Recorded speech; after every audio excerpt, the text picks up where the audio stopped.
शिव पुराण गणेश्वर ज्योतिर्लिंग। गणेश्वर ज्योतिर्लिंग की कथा भारत के दक्षिण प्रदेश के देवगिरी पर्वत के निकट सुकर्मा नामक ब्राह्मण और उनकी पत्नी सुदेश निवास करते थे।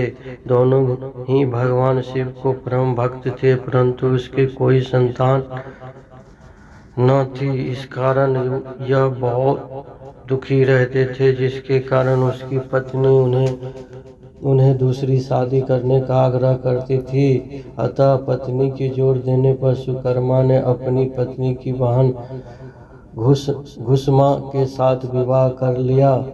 घुसमा भी शिव का भगवान की अनन्य भक्त थी और भगवान शिव की कृपा से उसे एक पुत्र की प्राप्ति हुई।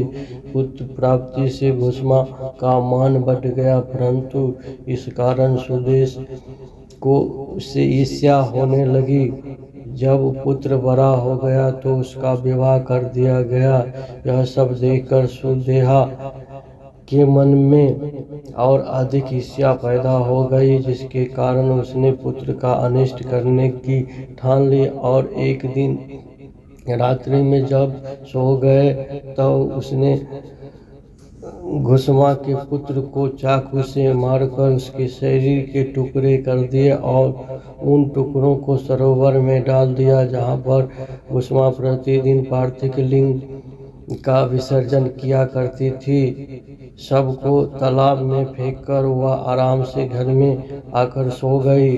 रोज की भांति जब सभी लोग अपने कार्यों में व्यस्त हो गए और नित्य कर्म में लग गए, तब सुदेहा भी आनंद पूर्वक घर के कामकाज में जुट गई।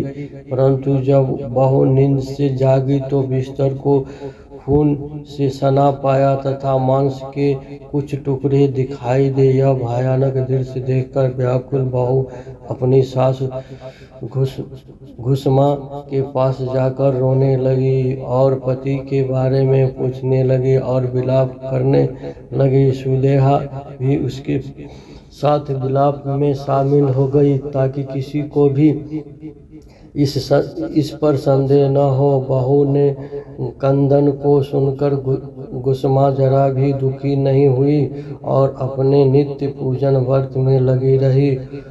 वह सुरदमा भी अपने नित्य पूजा कर्म में लगे रहे। दोनों पति पत्नी भगवान का पूजन भक्ति के साथ बिना किसी विघ्न चिंता के करते रहे। जब पूजा समाप्त हुई तब घुसमा ने अपने पुत्र की रक्त से भीगी शैया को देखकर, यह विलस दृश्य देखकर भी उसे किसी प्रकार का विलाप नहीं हुआ। उसने कहा कि जिसने मुझे पुत्र दिया है वही शिव उसकी रक्षा भी करेंगे। वह तो स्वयं कालों के भी काल है, सत्पुरुषों के आश्रम और वही हमारे संरक्षक है, अतः चिंता करने से कुछ न होगा।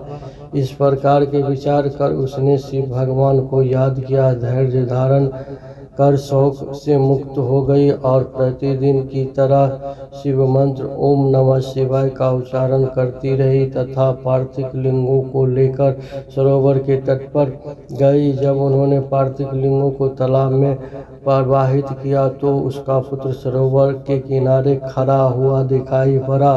अपने पुत्र को देखकर घुसमा प्रसन्नता से भर गई और इतने में ही भगवान शिव उसके सामने प्रकट हो गई। भगवान शिव घुसमा की भक्ति से बहुत प्रसन्न हुए और वरदान मांगने को कहा। भगवान ने कहा यदि वो चाहे तो उनकी बहन को त्रिशूल से मार डाले, परंतु घुसमा ने श्रद्धापूर्वक महेश्वर को प्रणाम करते कहा कि सुदेहा बड़ी बहन है, अतः आप उनकी रक्षा करें, उसे क्षमा करें। घुसमा ने निवेदन किया कि मैं दुष्कर्म नहीं कर सकती और बुरा करने वालों की भी भलाई करना ही अच्छा माना जाता है। अतः भगवान शिव घुसमा के भक्ति पूर्वक विचारों को सुनकर अत्यंत प्रसन्न हो उठे और कहा, घुसमा तुम कोई और वर मांग सकती हो। घुसमा ने कहा, हे महादेव, मुझे वर देना ही चाहते हैं तो लोगों की रक्षा और कल्याण के लिए आप यही सदा निवास करें।